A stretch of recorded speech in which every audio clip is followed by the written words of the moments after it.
Such a no-good woman. I won't accept this marriage," my parents suddenly declared during our date. Looking down on my girlfriend's complicated family background, my father, a hospital director, attempted to pull us apart. Knowing her struggles, I naturally resisted him. "She's just after your money. Raised at the bottom of society. I'll give you money," so quickly cut ties with her. My anger finally exploded at his words. "Shut up. Don't insult her." Then, he revealed an even more cruel truth. Her father has already accepted a payoff to break ties. What? Shocked, she ran away, and I was unable to do anything. However, I never imagined that this incident would eventually connect my girlfriend, our families, and me. At that time, I believed nothing in this world couldn't be bought with money. That was my catchphrase, until she opened my eyes.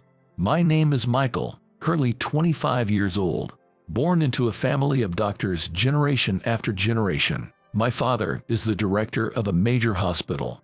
As the only son of a wealthy family, I was raised with every luxury, and if I said I want that, it was bought for me immediately. That's why during high school, I was incredibly arrogant.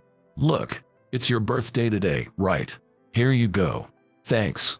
"Wait, this is a limited edition bag. It's really expensive, isn't it?" It was no big deal. "If you don't want it, just sell it or something."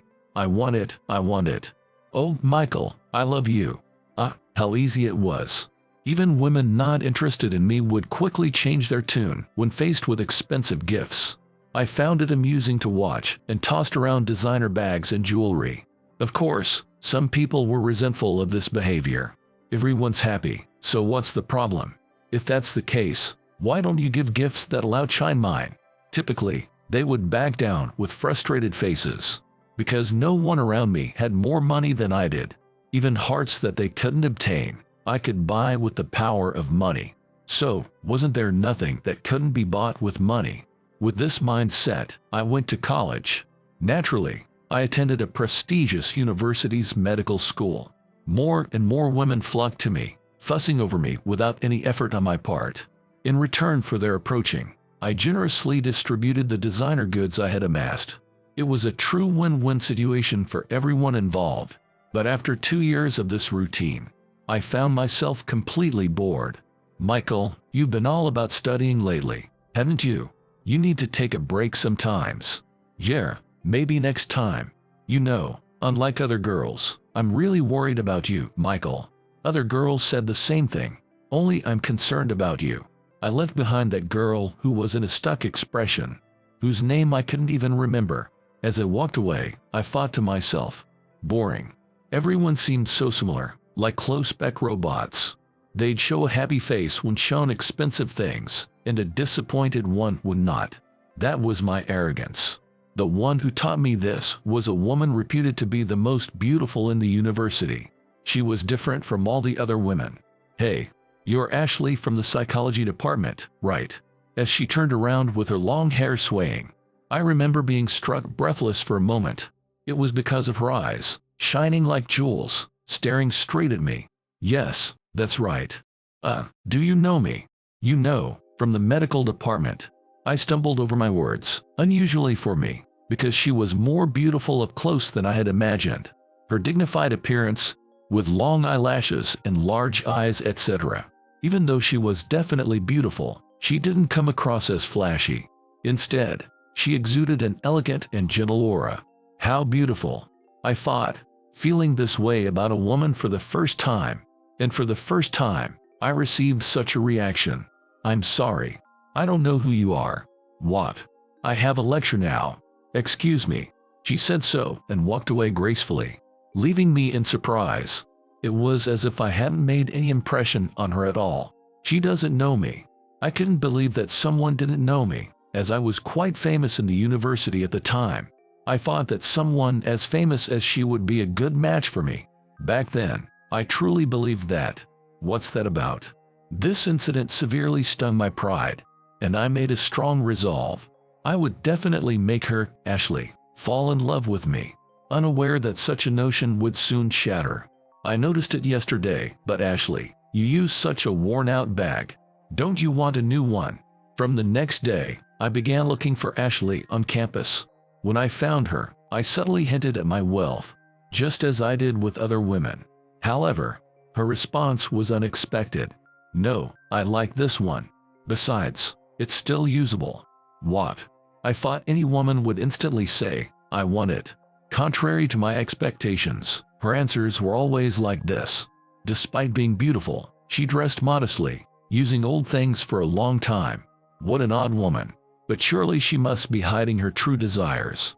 Determined to expose her true nature, I became even more eager. "This is for you. I thought it would suit you." When I finally presented her a popular brand necklace directly, I saw her face brighten and thought, "I've won." Even the most composed beauties would change their attitude and come crawling when faced with such gestures. "She's just like the other women," I thought. But then, "I'm sorry, but I can't accept this." "What?" "But I'm happy that you chose it for me," she said, expressing her gratitude. She thanked me without even accepting the necklace, her face showing no sign of deceit in thinking that I had chosen it carelessly. At that moment, I thought, I want to know what truly makes her happy. "When's your birthday?" "Next time, I'll give you something you really want." "Oh, you don't have to. But it's exactly a month from now." "What do you want?" "Anything is fine. Not just jewelry, but appliances, high-end cosmetics, anything." I don't really need anything. I'm content with what I have." "Are you sure?" Being told I don't need anything was surprisingly troubling. As I looked down, puzzled, Ashley seemed to think for a while, then suddenly brightened up. "How about some cookies?" "Cookies? All right. Which stores?" "No, not from a store. I'd like it if you, Michael, made me some homemade cookies." Her words hit me like a slap in the face. She didn't want expensive brand-name goods, but homemade cookies, worth next to nothing. My values were completely different from hers. All my approaches have been completely off target from the start. "Oh, I know medical school is busy. Don't worry about it, I was just saying. I'll make them, the cookies. I've never done it before, but I'll try." "Really?" She smiled brightly, saying she was looking forward to it. I felt my face flush with heat at her genuinely happy expression. For a month, I devoted myself to baking cookies. Despite not improving much, the cookies I gave to Ashley were received with joy. "So good," she said. It was intriguing. Both Ashley herself and her reactions that always surpassed my expectations. That's when I started to be drawn to her. I truly believe that things of real value can't be bought with money. There are things I wish I could buy if I could. Then let me buy them for you and give them to you as a present.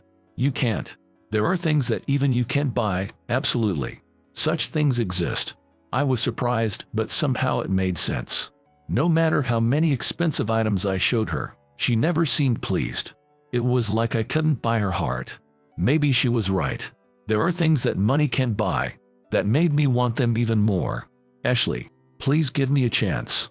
A chance to figure out what makes you happy.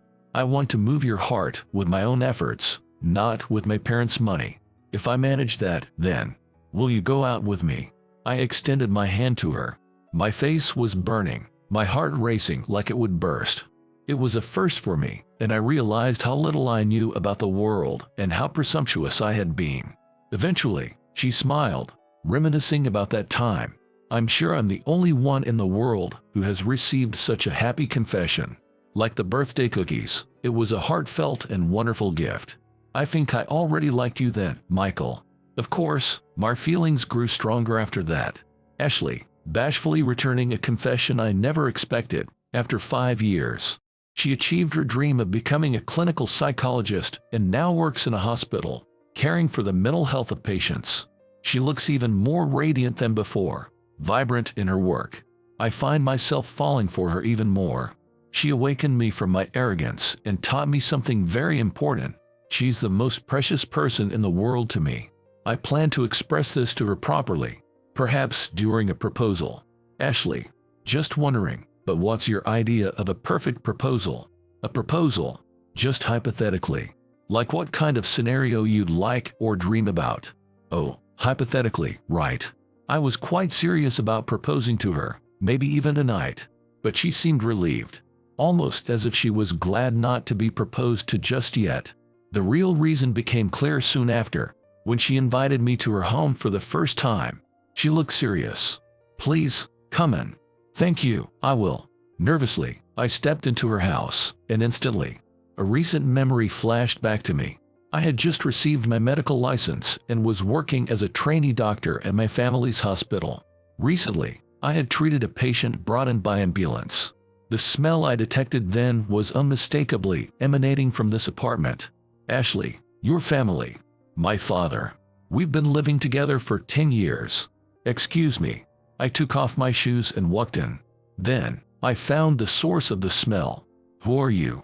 A middle-aged man with a flushed face looked at me, holding a beer can. I was relieved that he was all right. I had feared he might be collapsed inside, given the strong odor in the room. "Ashley, he's your father." "Yes," she answered, looking down resignedly. Her father tried to take another swig of beer as we spoke. I stopped him by grabbing his arm. "What are you doing?" "Let go. I'm just drinking." "You should stop. You're probably suffering from alcohol dependence." Empty cans and bottles were scattered around the room, his hands trembling slightly, his eyes unfocused and dazed. The strong smell of alcohol, all reminiscent of the dependent patients I had treated, and her silence confirmed it. "When did this start?" 10 years ago. After Mom suddenly passed away from an illness, it gradually increased. Seeking escape from his sorrow, he began to drink more and more. Naturally, he was no longer able to work, and their home became poverty-stricken. They managed to get by on her mother's insurance money and her part-time job earnings. As she tidied the messy room, she shared bits and pieces of her story. "We used to be quite well off, you know. We lived in a bigger house, and I could have anything I wanted. Dad was very sweet to me, always getting scolded by Mom. But we can't go back to those times. Mom will never come back, and Dad might never be able to quit drinking. No amount of money could change that." Her words pierced my heart deeply, echoing across the 5 years. The thing that Ashley had said, "I wish I could buy it if I could, but it's definitely something money can't buy," was the happy times with her family, something that could never be regained. What she truly wanted was not something I could gift her. "Dad's not to blame. He can't live with the sadness unless he's drunk. He loved Mom a lot, but if this continues, even his life might be at risk." The doctor said the same thing, that he needs to stop drinking immediately. "But I can't be Mom. I can heal Dad's emotional wounds. All I can do is support him until he gets better." As she covered her now asleep father with a blanket, Ashley looked at me. "That's why I can't think about marriage now. I'll help too. I'm training to be a doctor, so I think there's something I can do." "Thank you, but you've already been a great support. Since college, having someone with me has been incredibly reassuring." Thinking back, she was always alone in college, likely because her father was in this state. She kept others at a distance to avoid burdening them, bearing it all alone. Even to me as her boyfriend, she never showed any signs of her struggles. Probably today too, she revealed the truth, prepared for a breakup. How much thought must have gone into that decision? Feeling my heart almost crush, I gathered my voice and told her, "I'll always be with you." "What? So please, marry me, Michael." Ashley's eyes widened in surprise, and then tears began to fall. "It's impossible. I can't abandon my father." "You don't have to abandon him. If you support your father, I'll support you. I want to help carry the burden you've been shouldering, even just a little. It doesn't have to be right now. Even decades from now is fine. I'll wait as long as it takes. I won't find anyone else I want to marry but you." Hearing this, her tears just wouldn't stop. "Really? Of course. Maybe I should ask your father if he'll let me marry his daughter, even though he might not be able to respond right now. It's a bit difficult right now. Once he falls asleep, he usually doesn't wake up for a while. I'll find the right time to talk to him later," I said. Wiping her tears, she gave a faint smile. I was slow to understand the meaning of her words, a reaction that would have earned me a scolding at work. "Does that mean you'll marry me?" "Someday, when my father gets a bit better, then. I'll wait, as long as it takes. But, hopefully, he gets better sooner rather than later." "Yeah, I'll wait just a little bit." You just said decades if necessary a moment ago. She laughed softly, as if amused. I glanced at her father to make sure I hadn't been too loud. Was he aware of our conversation? His sleeping face seemed more peaceful than before. A few days later, when my parents asked if I had someone special, I vaguely mentioned there's someone, not quite ready to reveal the truth. I knew proclaiming I want to marry her would cause a stir, given how well I understood my parents. Michael, you'll eventually take over the hospital. Your partner can be just anyone. I know. She's a decent person. I'll introduce her properly later. I brushed off my father's continued admonishments, eager in my heart to introduce Ashley as soon as possible.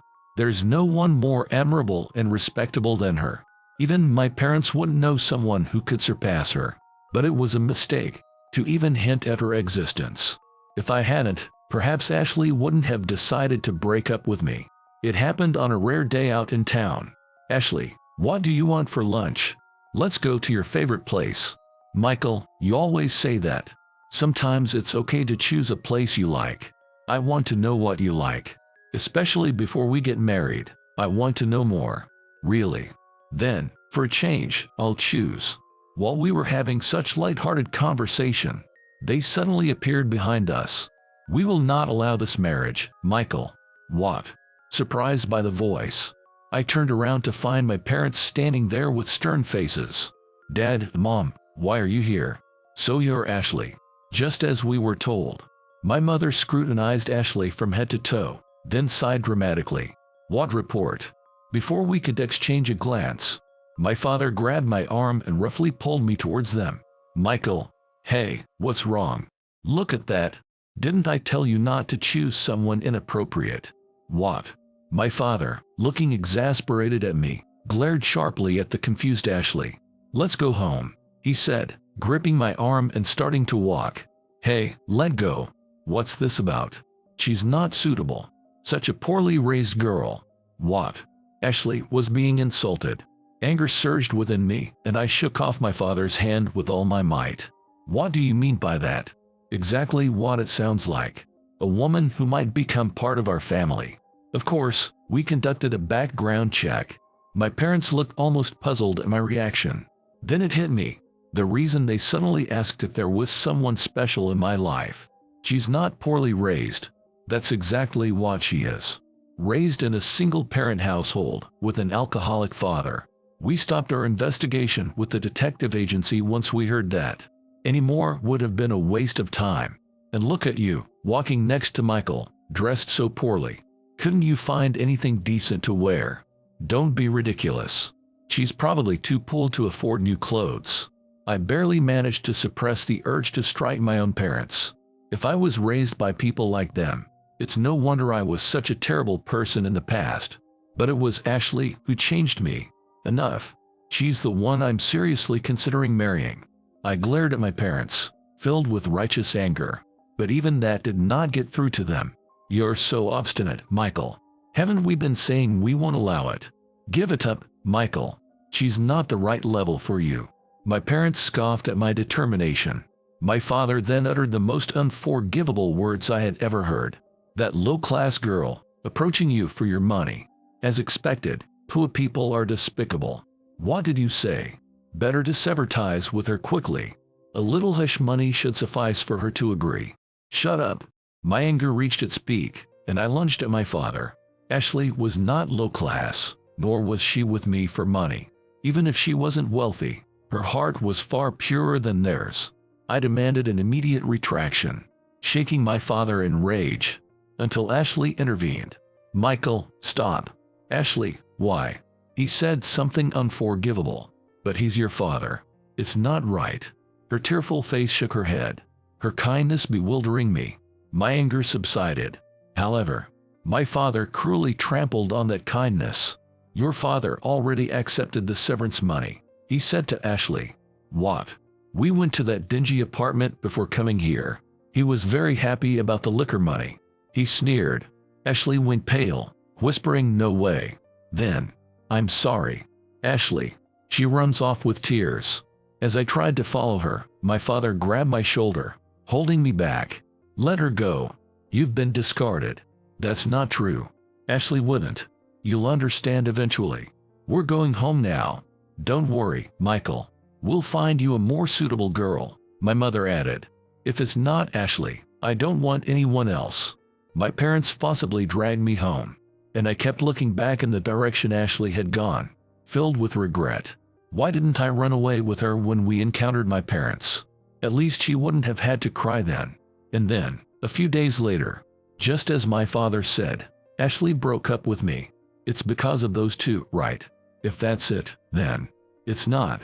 Interrupting me, Ashley handed over an envelope. It contained nearly $20,000 in cash. Is this the severance money my father took?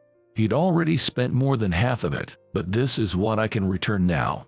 Seeing someone give away such a large sum so easily, I really understood how wealthy your family is. We live in completely different worlds. It's not like that.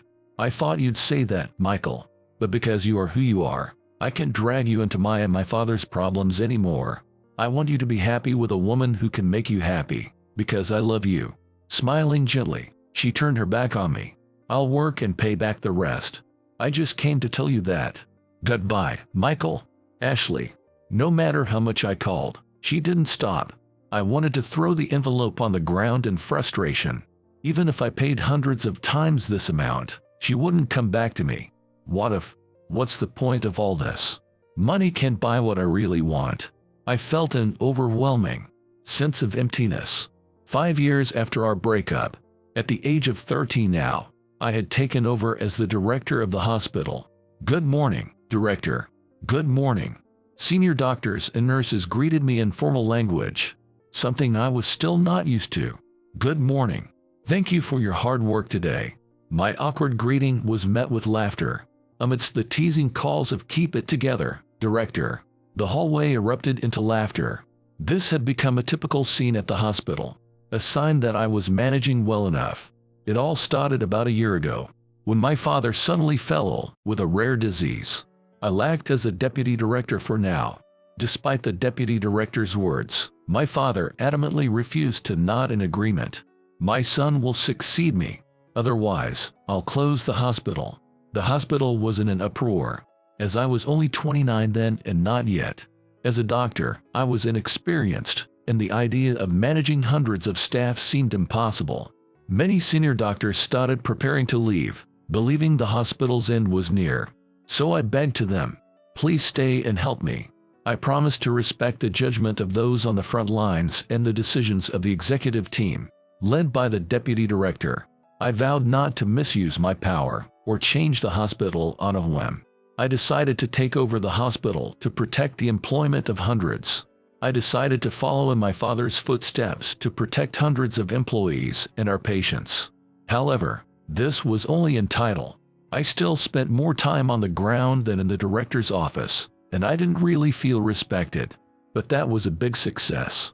My aim was to be just a young doctor who happens to have the nickname director. Being the laughingstock of your subordinates is unbecoming. You lack the dignity of a director. My father scolded from his hospital bed, significantly weakened and exhausted. But the smooth running of the hospital was proof that my decisions were right, and I could make such decisions, thanks to Ashley. If I hadn't met you, I would probably have become an arrogant director, driving many staff away. Just the thought of it horrifies me. She remains the love of my life. Not a day goes by that I don't want to see her. Then, one day, good news came to my ailing father, who had barely the energy to speak. Is it true, Michael, that a surgeon capable of performing the operation has been found? Yes. Finally, we found a skilled surgeon. Hope returned to my father's eyes at my words. Despite the resentment from our past, I wanted to save his life. I reached out through various contacts and finally found a doctor who had experience treating the same illness. Who is he? Where is he from? I'll reward him generously. Just bring him here. Are you sure? Yes. I'll do anything. Bow down to anyone. Please, Michael.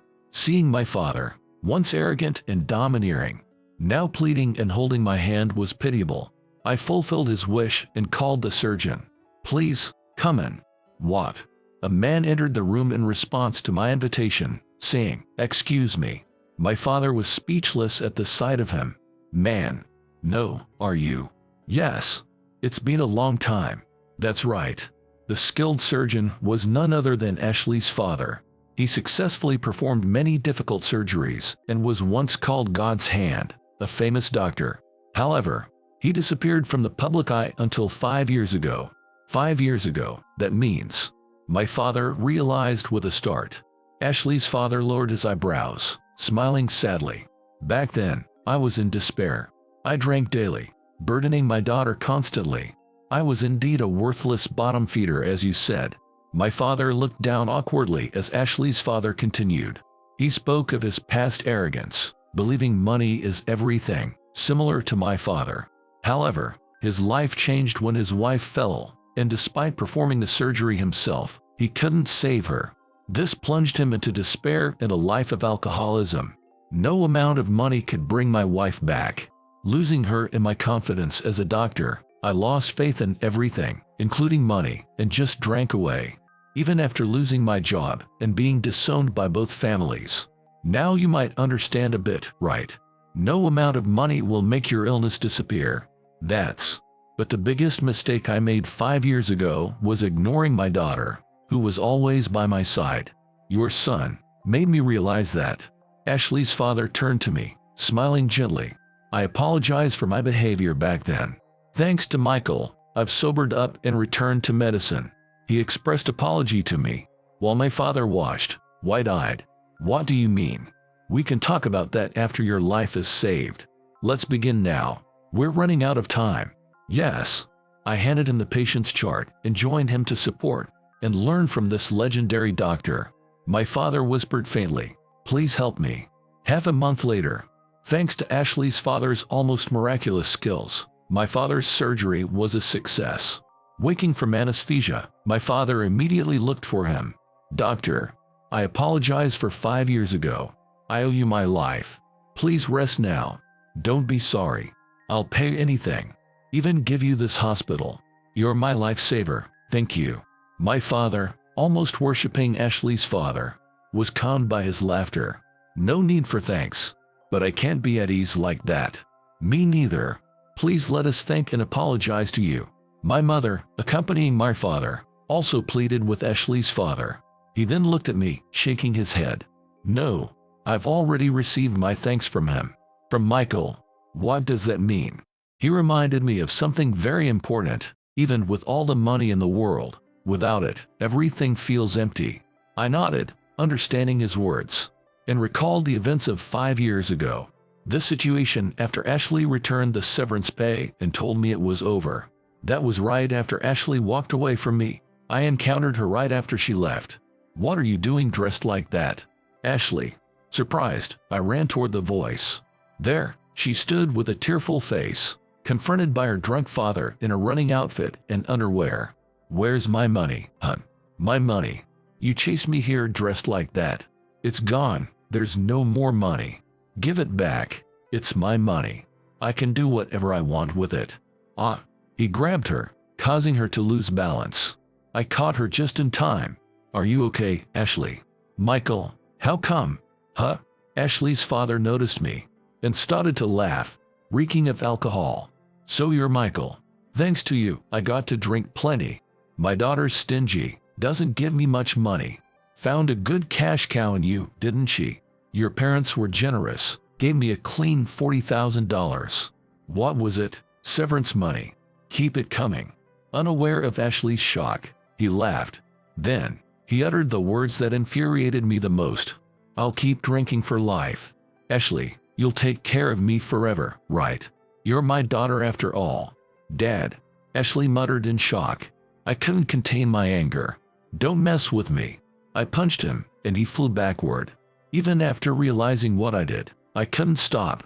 "Do you know what Ashley went through to support you? Giving up friends, things she wanted, all while you drowned in alcohol." "Stop, Michael. You'll hurt Dad." Ignoring Ashley's pleas, I kept hitting him. How could he, as a father, try to ruin his daughter's life?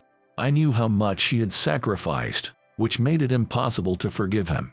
"Do you know what Ashley wanted to become a clinical psychologist?" "Huh? No, I don't know such things." His face swollen, Ashley's father groaned. I told him the truth. She pursued clinical psychology for his sake, to heal her father, who was hurt after losing his wife. That was her starting point. What? For the first time, he looked directly at his daughter. Ashley, how old are you now?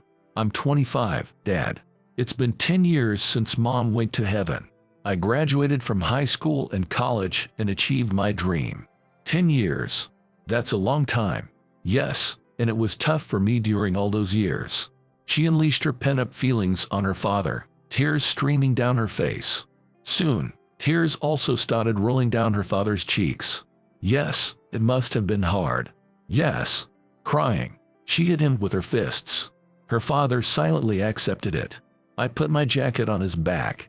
If you don't stop drinking, I'll take Ashley away where neither you nor my parents can find us, and you'll never see her again. Michael, that would be a problem. If my daughter's gone, because you'll have no one to take care of you. No, Ashley is precious to me. I can't stand the thought of never seeing her again. With those words, her father vowed to never touch alcohol again and to seek treatment for his alcoholism. He even promised to return to his medical profession. Please, don't take my daughter away. Ashley and I believed his earnest plea, and he kept his promise. 2 years later, Ashley joyfully informed me that her father had started working as a doctor at a hospital. Our family could move forward thanks to you, Michael. Since then, she and I have been in touch, keeping our relationship secret to avoid being separated by our parents. Though we hadn't been able to spend much time together due to my father's illness and me taking over the hospital, our desire to marry each other hadn't changed. Oh, I almost forgot this. I've been so busy. I placed a thick envelope on my father's lap. What's this? It should be all there. The $40,000 in severance money you gave to him. He gasped and trembled as he checked the contents of the envelope. Ashley's father, who had returned to work, had repaid the approximately $20,000 he had used, bit by bit. Finally, the full amount had been returned to me. I've indeed returned the severance money. Yes, I'm embarrassed that I tried to destroy my daughter's happiness with this money. If it weren't for Michael's fist, I would have continued valuing the wrong things. You have a wonderful son. Yes, he is my pride. Ashley's father's words made my father nod in agreement. For the first time, my mother, too, nodded as if in concurrence. I don't need any thanks. Instead, may I ask for your daughter's hand in marriage? My most precious daughter deserves to be with a young man like Michael. I hope they will be happy together. Yes, we would be delighted. My father nodded repeatedly, tears in his eyes, and both he and my mother expressed their gratitude and apologies to Ashley's father. Mother, actually, it was Ashley who introduced him to me. What? When she found out you had the same illness as her mother, she persuaded him to operate on you. I never intended to perform surgery again after failing to save my wife. But when I realized he could become my daughter's father-in-law, I couldn't consider him a stranger. What an extraordinary turn of events. My father slumped, then raised his head and muttered, I must apologize to Ashley. I smiled and said, then tell her directly. At our wedding. We've been preparing secretly. You attend, right? Both of you. Michael, you. My father looked incredulous, but eventually nodded along with my mother. Of course. A month later, Ashley and I had our wedding. It was a small ceremony with only close family and a few friends, but it was filled with warm smiles and happiness. Now, Ashley and I are blessed with a daughter who resembles her. The initial awkwardness between Ashley and my parents has completely dissolved thanks to our first grandchild.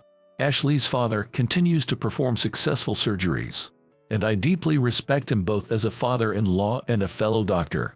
I ponder daily how to recruit him to our hospital as the director. I used to think nothing was beyond the reach of money, but now, what I cherish most are things that money can't buy.